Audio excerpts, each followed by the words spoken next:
lado, mas não desisto. Meu coração clama por ti. Nas montanhas altas ou nos vales fundos, minha esperança é só tu.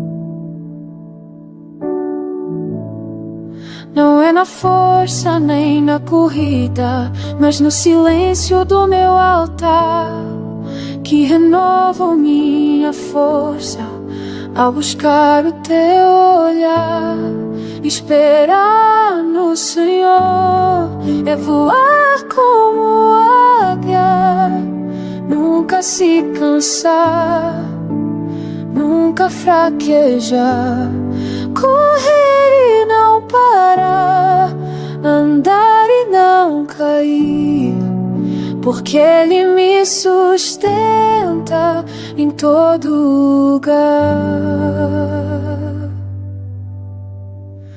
Quando as forças já se foram e o chão some sob meus pés, levanto os olhos pro alto, encontro tua fidelidade.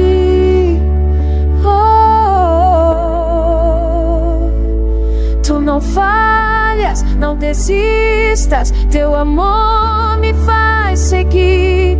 Mesmo devagar ainda vou, porque sei que estás comigo.